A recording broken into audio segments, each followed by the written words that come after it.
और उसी बीच में एक बच्चा रो दिया। कोई लेडी थी, बच्चा को लेकर बैठी हुई थी, वो बच्चा रोया तो बड़ा मुस्कुराते हुए उन्होंने बोला कि ये बच्चा कौन रोया, ये हमारे देश का भविष्य है। जो बच्चा रोया ये हमारे देश का भविष्य है, पर माफ करना आज ये मेरा भविष्य बर्बाद कर रहा है। बच्चा देश का भविष्य है, लेकिन आज यहाँ रो रहा है मेरा भविष्य बर्बाद कर रहा है, इसको ले जाओ। यानी यहाँ बच्चों की जरूरत नहीं है। कहने का मतलब उनका था कि डिस्टर्बिंग हो रहा है। तो आप अगर सीरियस है इस बिजनेस के प्रति और आप अगर आधा घंटा 1 घंटा मोबाइल बंद करके नहीं बैठ सकते तो फिर कोई जरूरत नहीं है सर, एकदम आप यहाँ ऐबे मत कीजिए। सर हम 300 किलोमीटर चल के आए, यहाँ पहुंचने से पहले मतलब हॉल में जिस समय घुसे में बैठ के पहला यही काम किए हैं कि अपना मोबाइल को साइलेंट मोड में डाल दिए।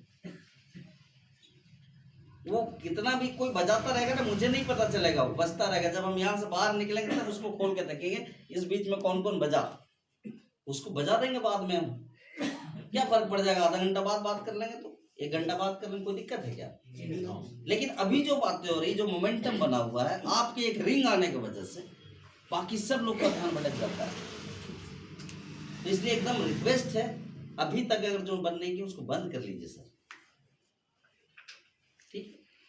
अभी हम लोग बात क्या कर रहे थे, देखिए विजन और रीजन क्या हो सकता है, बहुत सारे रीजन हो सकते हैं, बट क्या है एक बड़ा रीजन पे हम बात कर रहे हैं कि क्या आप ये चाहते हैं कि लेफ्ट टू राइट आया जाए? Yes yes. क्या आरसीएम के अलावा कोई दूसरा तरीका है आपके पास? No. अगर है तो मत कीजिए आरसीएम, कोई जरूरत नहीं है। प्रोडक्ट खाइए, मस्त रहिए। इस बिजनेस का 3 कारण है। पहला कारण, पहला उद्देश्य जो है, सॉरी कारण नहीं उद्देश्य, इस बिजनेस का 3 उद्देश्य है। पहला उद्देश्य स्वास्थ्य रक्षा। स्वास्थ्य रक्षा के लिए आप बिजनेस का प्रोडक्ट खाइए, स्वस्थ रहिए, मस्त रहिए। लेकिन स्वस्थ रहने मस्त रहने से आप 5% लोगों में नहीं आएंगे। दूसरा है स्वावलंबन। उसके लिए कुछ लोगों को प्रोडक्ट आप जो जो अच्छा लगे उसके बारे में बता दीजिए, प्रोडक्ट सेल हो जाएगा, कुछ पैसे आ जाएंगे, 1000 2000 5000 आ जाएंगे। कुछ लोगों को ज्वाइन करा दीजिए, 1000 2000 5000 10,000 रुपये महीने का आ सकता है। उससे आपका स्वावलंबन बन सकता है, लेकिन आप अमीर नहीं बन सकते, आप बी कैटेगरी में नहीं आ सकते, आप राइट साइड में नहीं आ सकते, आप 5% लोगों में शामिल नहीं हो सकते। लेकिन अगर आपको 5% लोगों में शामिल होना है तो इसको सीरियसली लेना पड़ेगा। इसके लिए आपको जिद्दी बनना पड़ेगा, इसके लिए कारण ढूंढने पड़ेंगे, इसके लिए सपने देखने होंगे, इसके लिए आपको लगातार ऐसे लोगों के संपर्क में रहना पड़ेगा जो लोग पहले से यहां तक पहुंच चुका है। क्योंकि आपको, अगर आप जीवन में कभी दिल्ली नहीं गए हैं और दिल्ली जाना चाहते हैं तो किसी वैसे लोगों के साथ पकड़ के जाना पड़ेगा जो पहले दिल्ली जा चुका है। यानी एक ऐसा आपका मेंटर होना चाहिए, एक ऐसा गुरु होना चाहिए, एक ऐसा रास्ता दिखाने वाला होना चाहिए जो उस लेवल तक जा चुका है, वही आपको वहां तक लेके जा सकता है। और उसके साथ एक कमिटमेंट होगा, वो कमिटमेंट आपका होगा कि सर आप जो कहोगे मैं करने को तैयार हूं, है ना। लेकिन प्रॉब्लम कहां आता है कि हम चाहते तो वो है जो हमको चाहिए, हम चाहते हैं कि बीच साइड में आ जाए, लेकिन हम क्या करना चाहते हैं कि इस आदमी के तरीके से नहीं चलना चाहते हैं, बल्कि इसको अपने तरीके से चलाना चाहते हैं।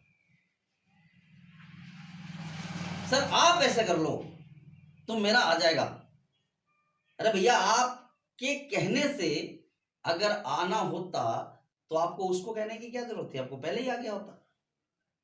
लेकिन आपको अगर नहीं आ पा रहा है इसका मतलब कहीं ना कहीं तो कुछ ना कुछ तो प्रॉब्लम है। और वो प्रॉब्लम पकड़ेगा कौन? जो आदमी इस बिजनेस में सक्सेस हो चुका है, उसको रास्ता पता है, जहां तक वो गया है वहां तक तो आपको जरूर लेके जा सकता है। भाई मैं इस बिजनेस का स्टार पर्ल हूं तो मैं आपको स्टार पर्ल तक तो लेके आ सकता हूं, इतना मुझे पता है क्योंकि मैं वहां तक गया हूं। तो पहले यहां तक तो पहुंच जाए। टेक्निकल बनते ही आप बी साइड में कदम रख देते हैं, और जिस दिन यहां पे कदम रख देते हैं तो आपका खुद व खुद लेवल बढ़ता चला जाता है। यानी शुरुआत हो चुकी है, धीरे धीरे करके आप इन्वेस्टर में आ जाते हैं। इस बिजनेस के डायमंड कौन है पता है आपको? सुरेंद्र वत्स साहब। सुरेंद्र वत्स साहब। और सुरेंद्र वत्स साहब पहले क्या थे? डिश चलाने का काम करते डिश थे, चलाने सेल्फ का, डिश एम्प्लॉयर केबल का बिजनेस था उनका, सेल्फ एम्प्लॉय थे। Yes sir. और आज क्या है, जब वो डायमंड बन गए हैं तो इतना बड़ा नेटवर्क बन गया, हम सब उनके नेटवर्क में हैं। मेरे जैसे सैकड़ों लोग रोज भाषण देते रहते हैं इधर उधर और रोज बिजनेस को बढ़ाते रहते हैं। अब मैं कर रहा हूं, मेरे जैसे सैकड़ों लोग कर रहे हैं, तो सुरेंद्र वत्स को करने की जरूरत है क्या? वो नहीं भी करेंगे तो उनका बिजनेस होगा कि नहीं होगा? और उनका बिजनेस होगा तो उनको पैसे जाएंगे कि नहीं जाएंगे? बी क्वाड्रेंट में आ गए कि नहीं आ गए? भाई टाटा लोहा बनाने का काम कर रही, फैक्ट्री लगा दी। अब टाटा कहीं भी रहे, टाटा ने एक होटल खोल दिया, ताज होटल। अब रतन टाटा वहां नहीं रहेंगे तो क्या ताज होटल में आदमी नहीं ठहरेगा, खाना नहीं खाएगा? सिस्टम काम कर रहा है। ताज होटल बनाने में उसको बहुत टाइम लगा होगा, पैसा लगा होगा।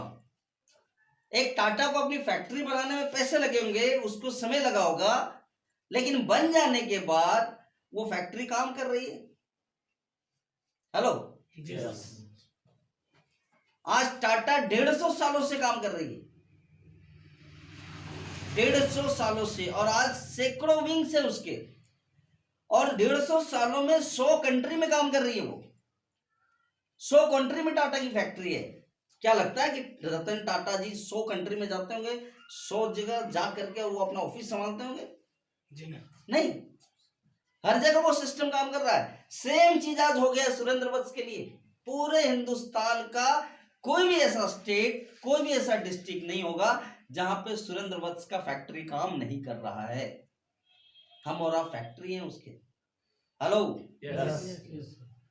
तो आज सुरेंद्र वत्स के साथ क्या है? बी क्वाड्रेंट है। काम करें ना करें, आरसीएम की बात करें ना करें, पैसा तो आएगा ही आएगा, और बहुत पैसा आता है। मिनिमम 25 लाख 50 लाख के बीच में रहता है उनका अमाउंट हर महीने का।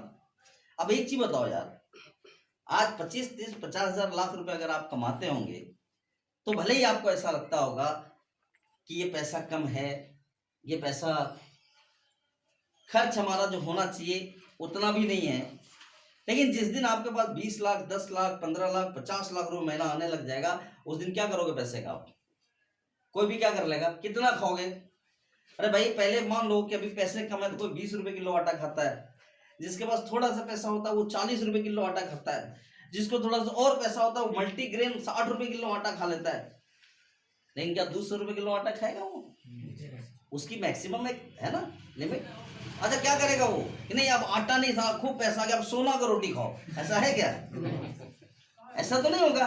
उसका एक तरीका है, एक लिमिटेशन है, वहीं तक जाएगा वो। अब सुरेंद्र वत्स जी आज उनको 25 30 50 लाख रुपए महीना आ रहा है, क्या करेंगे पैसे का? अरे जब सेल्फ एम्प्लॉय थे, जब डिश चला रहे थे तो हो सकता था 22 रुपए किलो वाला आटा खाते होंगे, आज 60 रुपए किलो वाला खा रहे होंगे। पहले महीने का 50,000 में उनका फैमिली चलता होगा, आज लिविंग स्टैंडर्ड बढ़ गया होगा, घर बढ़ गया होगा, एसी तेसी कार बार सब लग गया होगा, हवाई जहाज से घूम रहे होंगे, साला महीने का 2 लाख खर्चा होगा। और क्या होगा? तो 50 लाख कमाएगा, 2 लाख खर्चा हो जाएगा, फिर भी तो 48 लाख बचेंगे। क्या करेगा इसका? इन्वेस्ट। ऑटोमेटिक आ गया। अब यहां से उसकी डबल इनकम शुरू हो गई, एक बी क्वाड्रेंट से और आई क्वाड्रेंट से। अब क्या होगा? अब सुरेंद्र वत्स जी इस दुनिया को छोड़ के चले जाएंगे, एक न एक दिन तो जाना ही ना सबको। जिस दिन भी वो छोड़ के चले जाएंगे, क्या हो जाएगा? फिर भी पैसा आते रहे, फिर भी पैसा आते रहेगा। अब उनके बच्चे 95 में रहेंगे कि 5 में रहेंगे? 5 में। आप क्या चाहते हैं? 5 में। रियल में चाहते हैं? यस ना यस। सर, ये चाहने वाली आवाज ही नहीं है ना। रियल में अगर आप चाहते हैं तो देखिए 2 3 5 कारण हम आपको बता रहे हैं। अगर रियल में वाकई आप चाहते हैं और नहीं चाहते होंगे तो इसको इग्नोर कर दीजिएगा।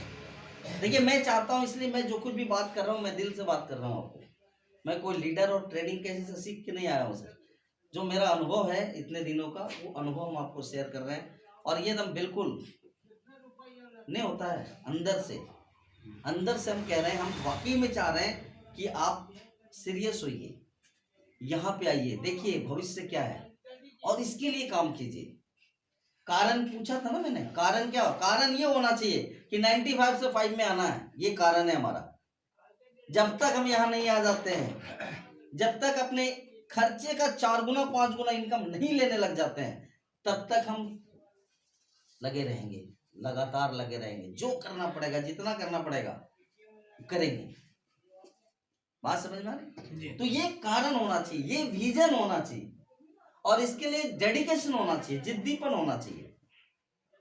भाई आपको तो बताने हम यहाँ बिहार शरीफ चल के आ रहे हैं, और फिर भी जितने लोगों को बुलाया गया वो नहीं आए, लेकिन जो आए वो भाग्यशाली हैं, और उसमें से भी जो सीरियस हो जाएंगे वो अति भाग्यशाली होंगे, और जो नहीं होंगे वो अपना इतिहास खुद लिखेंगे। बाद में वो बोलेंगे कि नहीं नहीं उस दिन का मीटिंग था, भाई उपेंद्र जी भी थे, गुड्डू जी भी थे, रुपेश जी भी थे, प्रहलाद जी भी थे, मैं भी था, लेकिन मैंने हल्के में लिया। आज देखो रुपेश जी डायमंड बन गए, साला मैं अभी तक टेक्निकल भी नहीं बन पाया। मेरा तो अभी बी ग्रुप चलता ही नहीं, 20 साल हो गए, 25 साल हो गए। आज से 10 साल बाद बोलोगे आप कि एक ही मीटिंग में हम लोग बैठे थे, और उस दिन उन्होंने बोला था, मैंने इसको हल्के में लिया, फलाना आदमी रूबी बन गया, मेरा तो बी में कोई ज्वाइन ही नहीं करता है, कहां से करेगा? हकीकत यह है कि आप काम करना ही नहीं चाहते हो। और एक चीज जान लेना सर, ये एकदम कड़वी सच है कि लोग भी जिनको आप ज्वाइन कराना चाहते हो और जिनके भरोसे आप इस गेम को जीतना चाहते हो ना, वो भी आपको चेक करता है एक बार कि कितना मजबूत है। इसके साथ जाएं, इसके साथ प्यार रचाएं, ये मेरा जिंदगी चला पाएगा कि नहीं चला पाएगा। लड़की देने से पहले लड़का को ठोक बजा के आदमी देखता है कितना कमाता है। भाई आदमी, किसी को आप 10th में मिलो, 9th में मिलो, 18 साल 20 साल के लड़का से मिलो, आप क्या पूछते हो सवाल? उसकी उम्र देख के सवाल पूछते हो। सवाल क्या होता है आपका? सवाल आपका ये होता है, बेटा कौन सी पढ़ाई कर रहे हो, कितने % मार्क्स आए, अच्छा मन लगा के तैयारी करो। लेकिन वही आदमी जब 30 साल का मिलता है आपसे, आप पूछते हो क्या कि कौन सा डिग्री है तेरे पास और कितना % मार्क्स लाए? नहीं पूछते हो। आप सीधे पूछते हो क्या करते हो साहब, कितना कमा लेते हो। ये आपकी आइडेंटिफिकेशन चेंज हो जाती है एज चेंज होने के बाद। सही या गलत मैं बोल रहा हूं? ठीक है ना जी। तो उस समय आइडेंटिफिकेशन चेंज हो जाती है। अच्छा आप सर, आपको तो मैंने बहुत दिन से देखा आरसीएम के अंदर। हाँ मेरा तो 20 साल हो गए। अच्छा कितने आते हैं सर?